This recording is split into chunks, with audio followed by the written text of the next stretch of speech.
बोलो शिव शंकर भोलेनाथ की जय हो। राधे राधे मेरे प्यारे भाइयों बहनों माताओं व बंधुओं, संस्कार की बातें चैनल में आपका स्वागत है।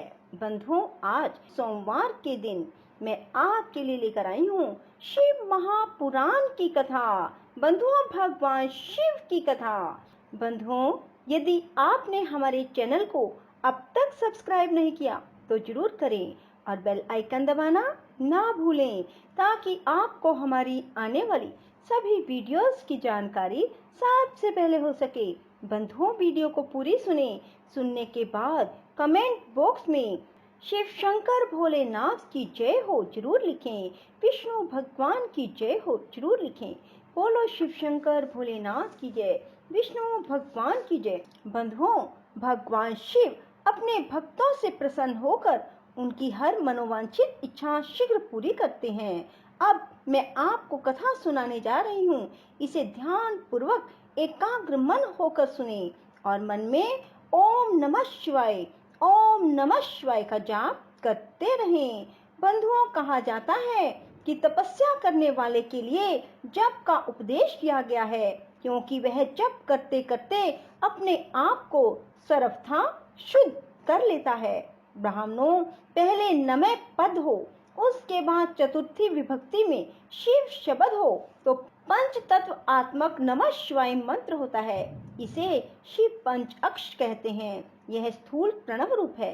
इस पंच अक्षर के जप से ही मनुष्य संपूर्ण सिद्धियों को प्राप्त कर लेता है।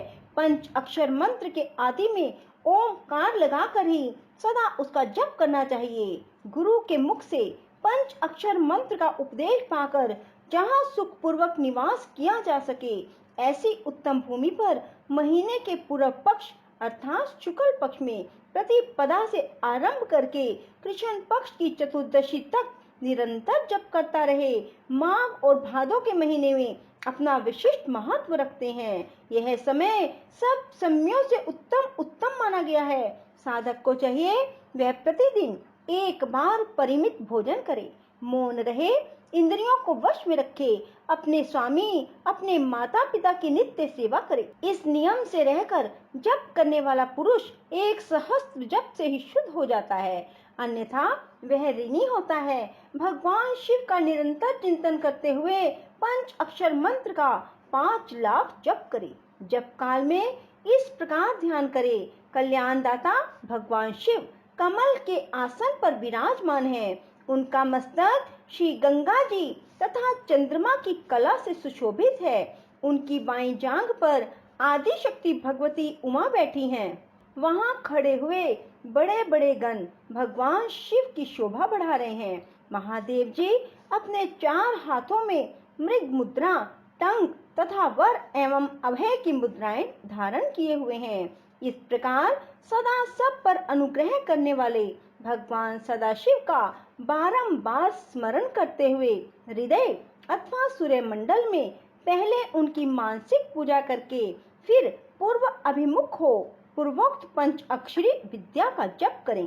उन दिनों साधक सदा शुद्ध कर्म ही करे।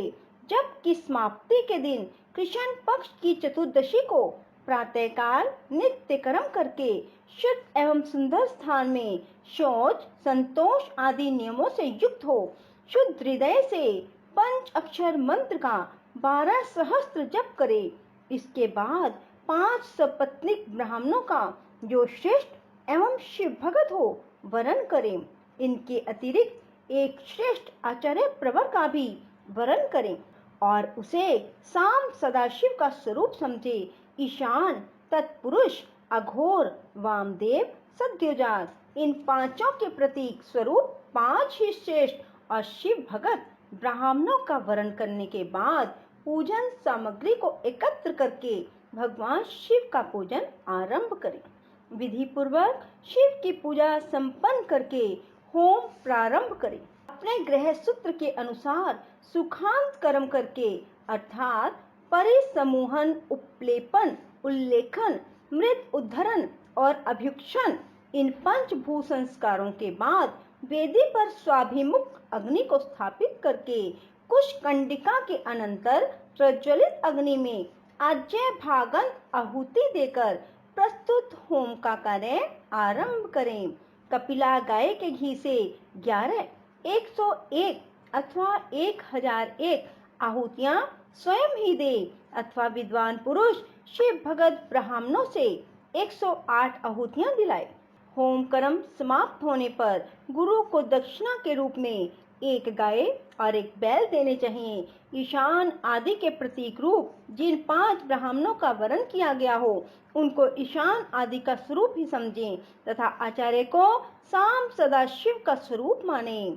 इसी भावना के साथ उन सब के चरण धोएं और उनके चरणोदक से अपने मस्तक को सींचे।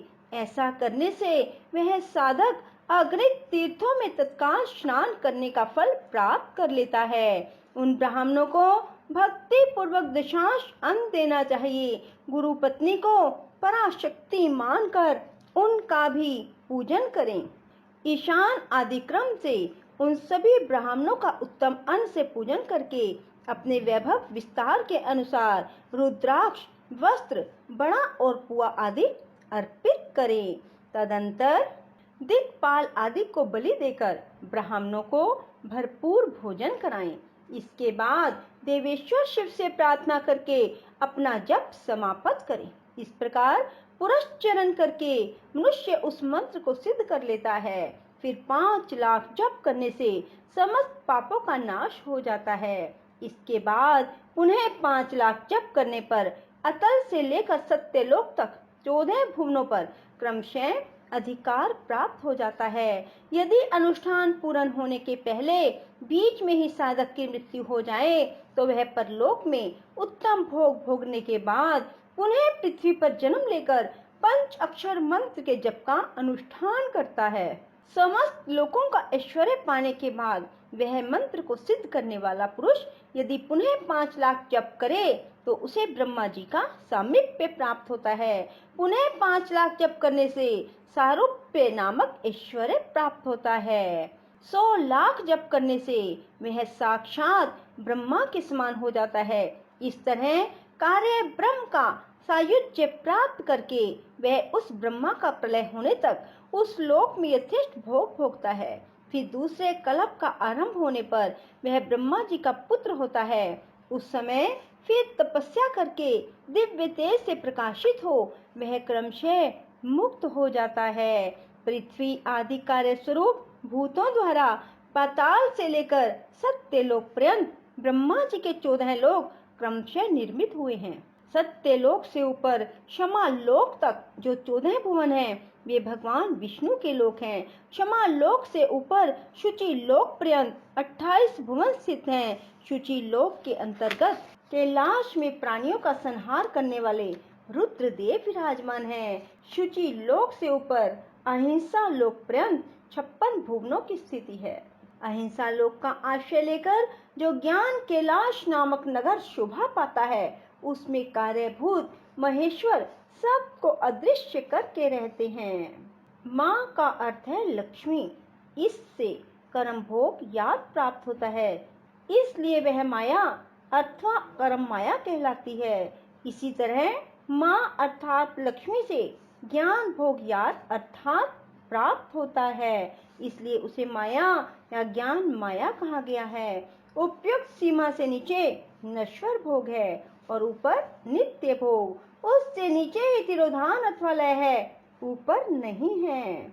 उससे नीचे ही जीव सकाम कर्मों का अनुसरण करते हुए विभिन्न लोकों और योनियों में चक्कर काटते हैं। उससे ऊपर के लोकों में निष्काम कर्म का भोग बताया गया है। बोलो शिव शंकर भोलेनाथ की जय हो। राधे राधे, जय श्री कृष्णा। बंधुओं, यदि आपको हमारी वीडियो पसंद आए तो इसे लाइक करें और शेयर भी जरूर करें। धन्यवाद।